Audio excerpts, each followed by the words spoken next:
ലോകത്തിലെ ഏറ്റവും വലിയ ക്രിക്കറ്റ് ലീഗായി മാറിയ IPLനെ സംബന്ധിച്ചിടത്തോളം ഏറ്റവും നിരാശാജനകമായ കാര്യം പാകിസ്ഥാന്റെ ആരും തന്നെ ടൂർണമെന്റിന്റെ ഭാഗമല്ല എന്നത് തന്നെയാവും. രാഷ്ട്രീയം വിട്ട് ക്രിക്കറ്റ് എന്ന ഗെയിമിനെ മാത്രം ഇഷ്ടപ്പെടുന്നവർ പാക് ക്രിക്കറ്റിലെ സൂപ്പർ താരങ്ങളെ IPLൽ തീർച്ചയായും മിസ് ചെയ്യുമെന്ന് ഉറപ്പാണ്. 2008 പ്രഥമ സീസൺ മാറ്റി നിർത്തിയാൽ പിന്നീടുള്ള ഒരു സീസണിൽ പോലും ടൂർണമെന്റിൽ പാക് താരങ്ങളുടെ സാന്നിധ്യം ഉണ്ടായിട്ടില്ല. ഇന്ത്യയും പാകിസ്ഥാനും തമ്മിലുള്ള രാഷ്ട്രീയ ബന്ധത്തിലുണ്ടായ വിള്ളലിനു ശേഷമാണ് പാക് ക്രിക്കറ്റർമാരെ IPLൽ നിന്നും പൂർണ്ണമായും വിലക്കിയത്. ഇത് കാരണം IPL എന്ന വലിയ വേദിയിൽ കളിക്കാനുള്ള അവസരം മാത്രമല്ല, വൻ സാമ്പത്തിക നഷ്ടം കൂടിയാണ് പാക് താരങ്ങൾക്ക് നേരിട്ടത്. എന്നാൽ പാക് താരങ്ങളെയും ലേലത്തിൽ ഉൾപ്പെടുത്താൻ അനുവദിച്ചാൽ എങ്ങനെയിരിക്കും? നിലവിലെ പാക് ക്രിക്കറ്റർമാരിൽ ഏറ്റവും അധികം ഡിമാൻഡ് ഉണ്ടാവാൻ സാധ്യതയുള്ള കളിക്കാർ ആരൊക്കെയാണെന്നും നമുക്ക് നോക്കാം. മുഹമ്മദ് റിസ്വാൻ. പാകിസ്ഥാൻ വൈറ്റ് ബോൾ ടീമിന്റെ ക്യാപ്റ്റനും വിക്കറ്റ് കീപ്പർ ബാറ്ററുമായ മുഹമ്മദ് റിസ്വാൻ ആയിരിക്കും ഈ ലിസ്റ്റിലെ ഏറ്റവും പ്രധാനപ്പെട്ട താരം. T20 ഫോർമാറ്റിൽ നേരത്തെ ലോകത്തിലെ നമ്പർ 1 ബാറ്ററായിട്ടുള്ള താരം കൂടിയാണ് അദ്ദേഹം. അഗ്രസീവ് ബാറ്ററായ റിസ്വാൻ വളരെ മികച്ച വിക്കറ്റ് കീപ്പറും കൂടിയാണ്. തൻ്റെതായ ദിവസങ്ങളിൽ തനിച്ച് കളി ജയിപ്പിക്കാനുള്ള മിടുക്ക് കൂടി അദ്ദേഹത്തിനുണ്ട്. IPL ലേലത്തിൽ ഉൾപ്പെടുത്തുകയാണെങ്കിൽ റിസ്വാനെ റാഞ്ചാൻ തീർച്ചയായും പല ഫ്രാഞ്ചൈസികളും ശ്രമിക്കുമെന്ന് ഉറപ്പാണ്. പാക് ടീമിന് വേണ്ടി 104 T20 മത്സരങ്ങളിൽ റിസ്വാൻ ഇതിനകം കളിച്ചു കഴിഞ്ഞു. ഇവയിൽ നിന്നും 3329 റൺസും അദ്ദേഹം സ്കോർ ചെയ്തിട്ടുണ്ട്. ഒരു സെഞ്ചുറിയും 29 ഫിഫ്റ്റികളും ഇതിൽ ഉൾപ്പെടും. റിസ്വാന്റെ ഇതുവരെയുള്ള T20 കരിയർ എടുത്താൽ 274 മത്സരങ്ങളിൽ നിന്നും വാരിക്കൂട്ടിയത് 7969 റൺസാണ്. 2 സെഞ്ചുറിയും 67 ഫിഫ്റ്റികളും അടക്കമാണിത്. T20യിൽ ഇത്രയും ഗംഭീര റെക്കോർഡുള്ള റിസ്വാനെ IPLൽ വിട്ടുകളയാൻ ഒരു ടീമും താല്പര്യം കാണിച്ചേക്കില്ല. ബാബർ ആസം. IPL ലേലത്തിൽ ഉൾപ്പെടുത്തുകയാണെങ്കിൽ റിസ്വാനെ റാഞ്ചാൻ തീർച്ചയായും പല ഫ്രാഞ്ചൈസികളും ശ്രമിക്കുമെന്നുറപ്പാണ്.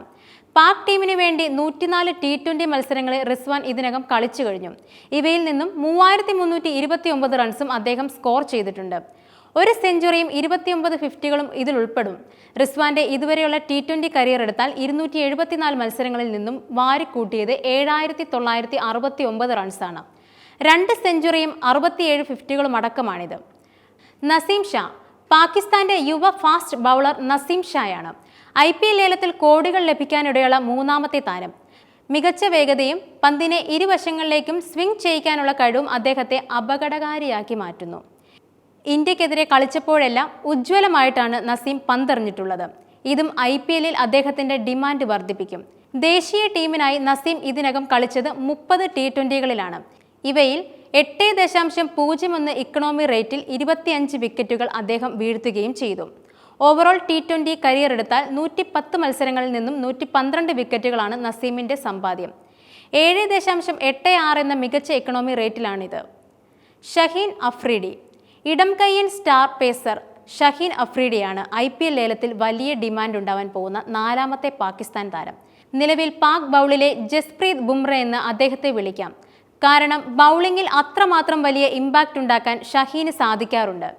ഇന്ത്യക്കെതിരെ ചില മാജിക്കൽ പ്രകടനങ്ങൾ നടത്തിയിട്ടുള്ള താരം കൂടിയാണ് അദ്ദേഹം. പാക് ടീമിന് വേണ്ടി 73 മത്സരങ്ങളിൽ നിന്നും 7.80 എന്ന കിടിലൻ ഇക്കണോമി റേറ്റിൽ 97 വിക്കറ്റുകൾ ഷഹീൻ നേടിക്കഴിഞ്ഞു. T20 കരിയർ നോക്കുകയാണെങ്കിൽ 198 മത്സരങ്ങളിൽ നിന്നും 282 വിക്കറ്റുകൾ കടപുഴക്കാൻ അദ്ദേഹത്തിനായിട്ടുണ്ട്. 5 തവണ 5 വിക്കറ്റ് നേട്ടം കൊയ്ത ഷഹീൻ 6 തവണ 4 വിക്കറ്റും പോക്കറ്റിലാക്കി. ഹാരിസ് റൌഫ്. പാകിസ്ഥാന്റെ മറ്റൊരു ഫാസ്റ്റ് ബൗളറായ ഹാരിസ് റൌഫാണ് ഈ ലിസ്റ്റിലെ 5ാമത്തെ ആൾ. 150+ വേഗതയിൽ തുടർച്ചയായി പന്തെറിയാനുള്ള മിടുക്കാണ് അദ്ദേഹത്തിന്റെ സ്പെഷ്യലാക്കുന്നത്. പാക് ടീമിന് വേണ്ടി 77 T20കളിൽ നിന്നും 110 വിക്കറ്റുകൾ റൌഫ് ഇതിനകം നേടിയിട്ടുണ്ട്. 150+ വേഗതയിൽ തുടർച്ചയായി പന്തെറിയാനുള്ള മിടുക്കാണ് അദ്ദേഹത്തെ സ്പെഷ്യലാക്കുന്നത്. പാക് ടീമിന് വേണ്ടി 77 T20കളിൽ നിന്നും 110 വിക്കറ്റുകൾ റൌഫ് ഇതിനകം നേടിയിട്ടുണ്ട്. T20 കരിയറിലേക്ക് വന്നാൽ 214 മത്സരങ്ങളിൽ നിന്നും 284 വിക്കറ്റുകളും അദ്ദേഹത്തിന്റെ പേരിൽ കുറിക്കപ്പെട്ടിട്ടുണ്ട്.